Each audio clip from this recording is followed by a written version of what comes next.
As a child, I had a lot of family struggles and I was self-focused. I had post-traumatic stress and I was very violent. During this, I was a guinea pig for medication. As I was a teen drifting into adulthood, I was also in a foster home. My life was up and down and I didn't know where I was going. I believe because I had mental illness, I wouldn't go anywhere. Probably the easiest way to sum up my childhood was simple. It was chaos. I loved it, I thrived on it, and I caused it.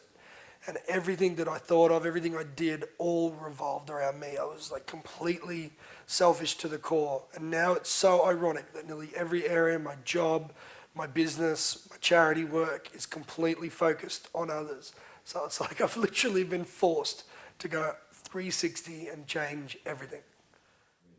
Joel and I really became really close friends, like not just, hanging out friends, mucking around. Like we became a deep friendship in September 2012.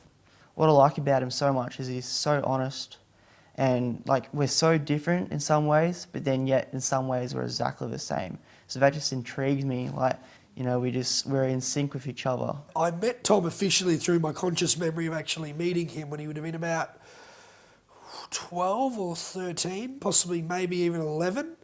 And I remember my first reaction was, oh wow, he's much more mentally ill than me.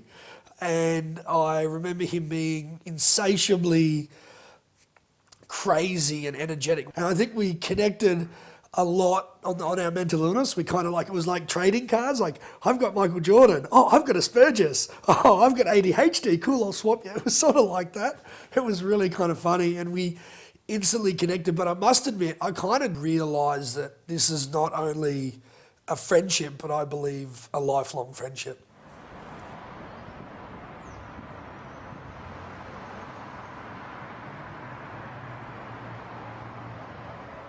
Another way we're very similar is we both have Asperger's syndrome. We help each other along with some of the troubles of it, but there's also a lot of upsides to it. But we're all on the same page in many ways because we're both incredibly passionate, incredibly zealous people who are fascinated by how the world works. And I think that's a lot to do with because we know we don't fit in it.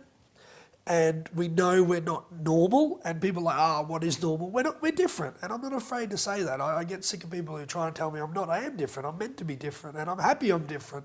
His interest is film, and mine is adventure, and they just hook up really, really well together. But it probably wasn't until about 2013 I really knew that we are going to actually be working together for the rest of our lives through different projects, and I was like really drawn to the reality of our futures together and not just sort of like, oh yeah, we're going to be mates forever. We were moving the same way. And we realised that, he loves film, he wants to be a movie director, and I love adventure and I want to be an explorer.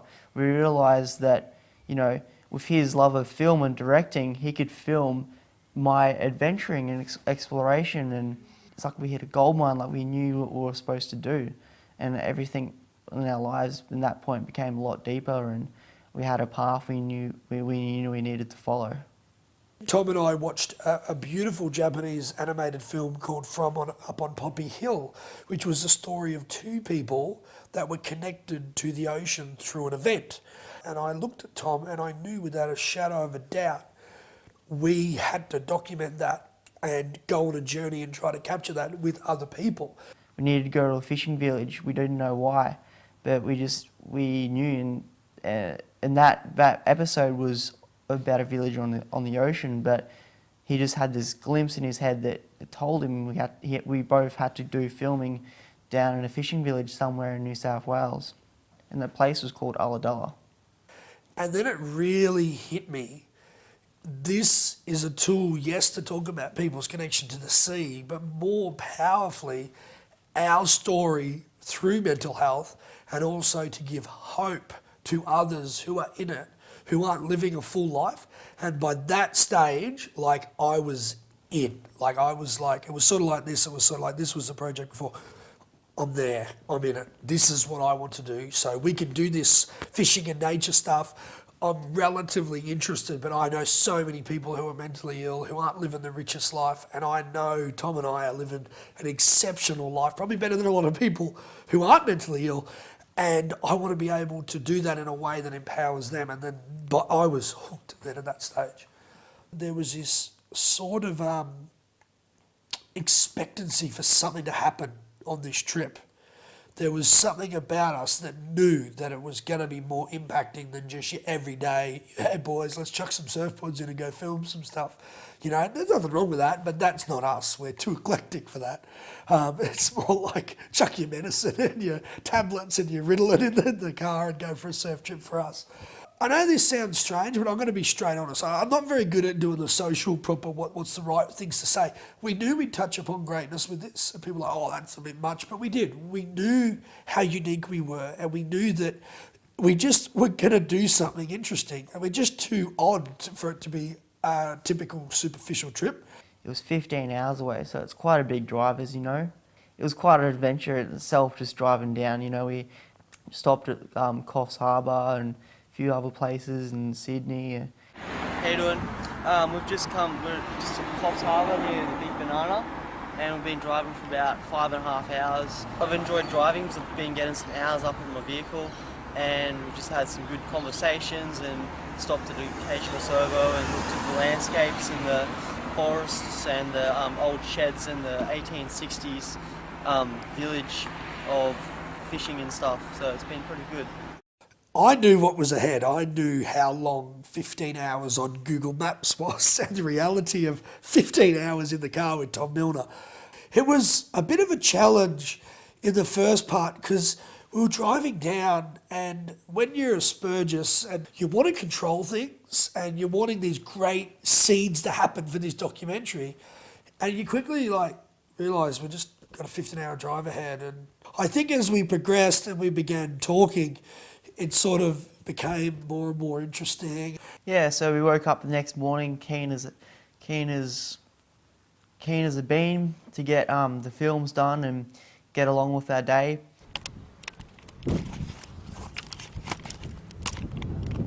There we go, it's in. That was actually Tom's birthday. That was February 10th. It was a Monday. And I remember, I probably haven't shared this, I struggle with food. Like, as you can see, I'm pretty overweight. And I have an issue with overeating. And I remember we had McDonald's for breakfast and I ate too much. And when I eat too much, it mentally puts me in a bad place. And then I felt like I set myself up for defeat by eating the way I did. And I was in a really, really bad place. And it was Tom's birthday and I wanted to make it this great, awesome day. But it was just so normal. Like, we got up, there was no real buzz, had breakfast. I got sort of a worse mood because I overate. Then we went down to the harbour and it was really the reception was less than welcoming. I felt like I'd really let Tom down and I got into a bit of a bad space. And I think it wasn't until Tom really shook me out of it, that spot. And that's where a lot of people think sometimes I mentor Tom, but often he mentors me. Yeah, so we went down to the harbour, went to the fishing co-op, the office where all the commercial fishermen meet up and organise their business, and we spoke to them. Some of the fishermen didn't want to be interviewed, like a lot of them, but the first interview we got was pretty good. They don't like it being interviewed at the best of times, but probably the worst thing that I did, and this was my fault, was mentioning that we're doing a documentary on mental health, because it automatically spun everyone out. Why are you talking to fishermen then? I think we got off the wrong foot. It was a really difficult thing to grasp because one of the main reasons at that stage in my head I was still like, well, we've got to film people's connection to the sea, and people just didn't want to share that. But thankfully we had one fisherman who was quite warm and I think sort of got us a bit, knew we're a little bit different but knew there was no agenda. I think they thought we had an agenda. I think people with mental health, the fact that we don't often have an agenda and it is what it is, freaks people out. The next day he took us out in the water, out to sea, and I've been on boats in rivers and stuff and lakes, but I've never been out to sea on a boat. It was very nice of him to use his petrol and take us out and have good chats, and yeah. I think they were sort of taken back a bit by us and they couldn't get us, and that was the problem. I think that's a lot of problem with a lot of people with mental health. They don't get us, but what they're trying to look for, we just don't have. There often isn't an angle. We're just that straight up. People are like, oh, what's really up? But that's what's up. Just that statement or that frank comment. That's what it is.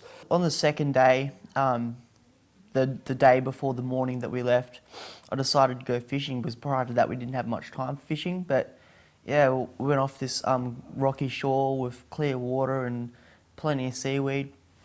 You know, I caught 4 good fish and I've never caught before.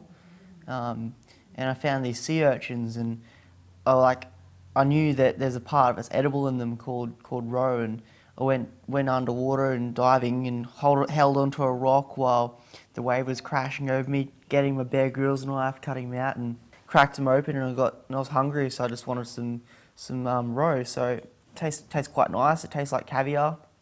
Most of that is unedible, but you can actually eat the roe, the eggs. It tastes actually quite nice. It looks different, but it's a common food for Maoris and often Polynesians and Japan. Do you want to taste a bit, Joel? Before we left, we wanted to do something, you know, quite spectacular, and prior to being on this trip, we found out about a mountain down there, a reasonably large one, just over 700 metres above sea level, and it's called Mount Pigeon House, or Pigeon House Mountain.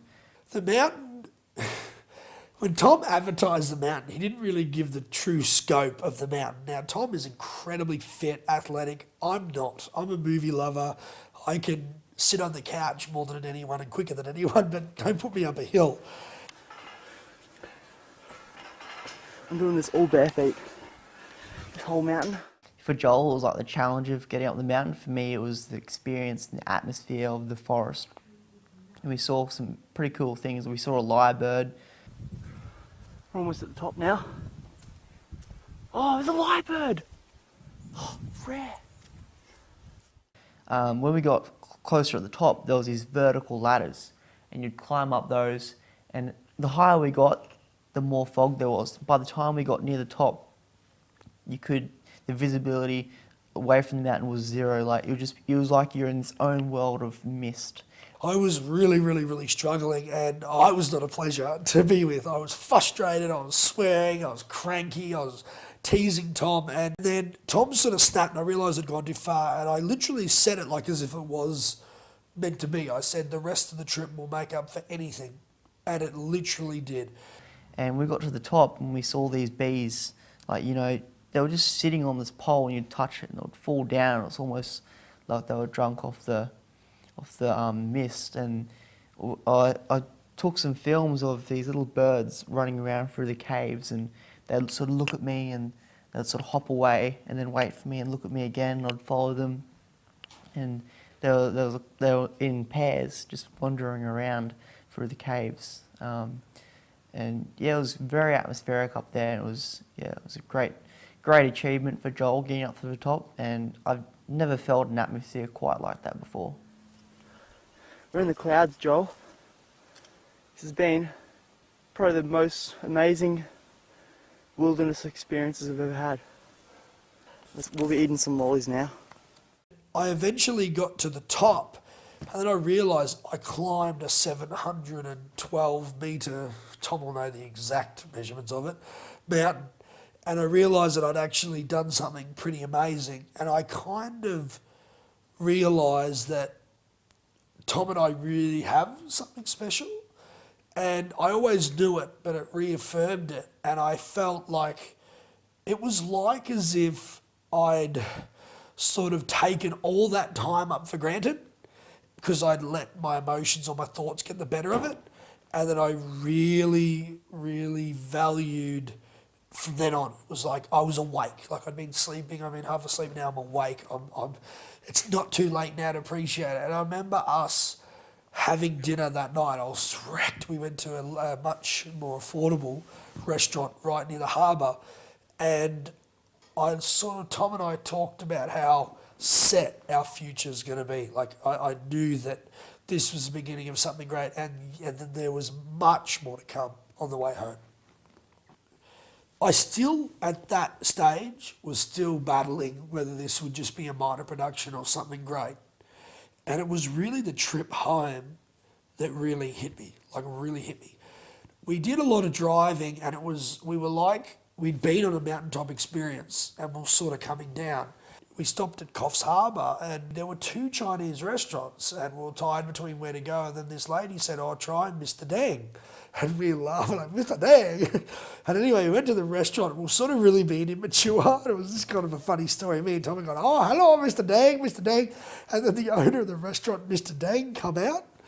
And he was there while we were sort of making fun of Deng, Mr. Deng, Mr. Deng. And that was really, really awkward. He goes, "Hi, I'm Mr. Deng." And that sort of shut us up. That was really embarrassing. And then I just told him, like, we're mentally ill patients on the run, or just some stupid line like that. But anyway, what was more interesting was we'd had a big meal, and I looked at Tom, and I looked at him straight in the eye, and I said, "We're going to China next." And that was it. Tom goes, "Yep, we're going." And I just felt this overwhelming sense of that's what the journey was about. This is training. We're getting ready for the documentaries and the journeys and the exciting adventure yet to come. And it was like everything of like Ulladulla. It was like, you know, when you're at the end of your life and time rushes through like a video. It was like that. It was like a catacomb. And here we are now, completed, done. That was training. And we're meant to be together. We were called together and we got a calling together. And then the greatest journey happened a week later. But that's another story.